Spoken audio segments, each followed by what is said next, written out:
If you're between 60 and 80 and you can still do these 7 things, you're not just doing well for your age. You're protecting the one thing most people are terrified of losing: independence. I'm a board-certified anesthesiologist, and before every surgery, I assess a patient's physical reserve: how strong their heart is, how well their lungs work, and how easily they move, and how much stress their body can handle. And I've seen this difference up close. 2 patients, same age, same surgery. One climbs onto the operating table herself, joking with the nurses. The other needs 2 people just to help them up. The gap usually isn't random. After more than 2 decades of seeing patients every single day, you start seeing the same patterns in people who stay strong into their 60s, 70s, and 80s.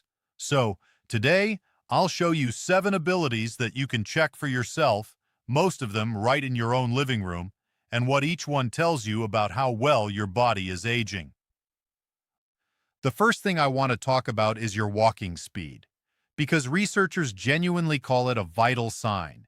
Just like heart rate or blood pressure, your gait speed gives a window into what's happening throughout your entire body. The reason for this is because walking efficiently requires your cardiovascular system, your muscles, your joints, your balance system, and your brain to all coordinate at once. When walking speed slows down, it's often the earliest visible sign that one of those systems is starting to struggle, even before any single problem shows up on a test. Studies tracking older adults have found that people who walk faster tend to live longer, and the relationship holds up even after accounting for other health conditions. A comfortable pace of about 3 feet per second or faster is associated with better outcomes. Significantly slower than that tends to correlate with higher risk. Here's the reassuring part: walking speed is trainable. With regular walking, especially with intervals where you pick up the pace, can measurably improve it. Okay, let's talk about something that surprises a lot of people, and that is grip strength. It seems like such a small specific measurement, but your hand grip is actually a proxy for your overall muscle strength and what's called your physiological reserve. Basically, how much capacity your body has in the bank.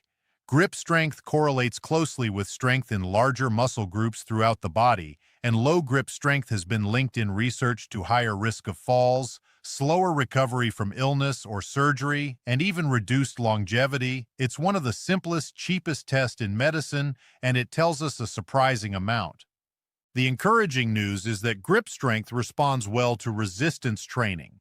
Even simple things like carrying groceries or using resistant bands, basic strength exercises twice a week, can move that number in the right direction at almost any age. The next indicator that you are aging very well relates to cardiopulmonary fitness. Cardiopulmonary fitness is essentially how efficiently your heart and lungs deliver oxygen to your working muscles. This is measured in research as VO2 max, which is actually something you can monitor if you have an iWatch. VO2 has consistently shown up as one of the single strongest predictors of longevity we have. In some studies, a stronger predictor than smoking status or diabetes. And the why makes sense. A body that can deliver and use efficiently has more reserve to handle illness, surgery, or infections, or just the everyday demands of staying active.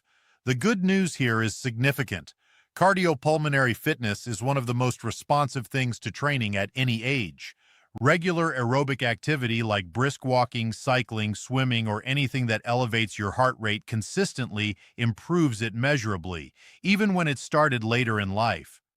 Okay, let's talk about balance, because this one connects directly to the fear a lot of people have about aging, which is falling.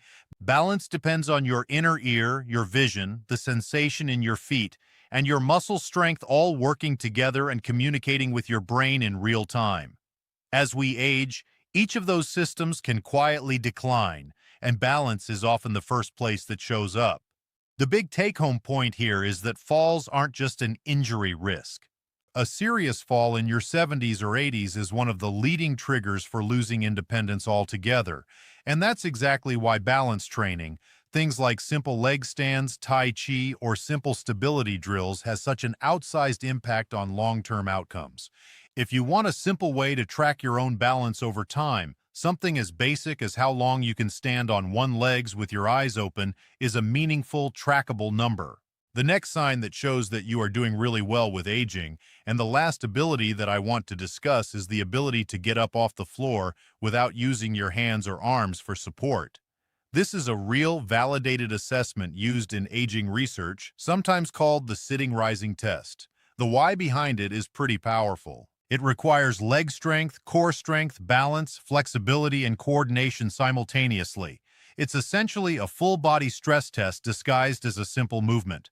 Research following adults over time found that people who couldn't complete this movement without support had a meaningfully higher mortality risk over the following years compared to those who could. It's not about being acrobatic. It's about whether your body retains the combined strength and coordination that everyday independence actually requires.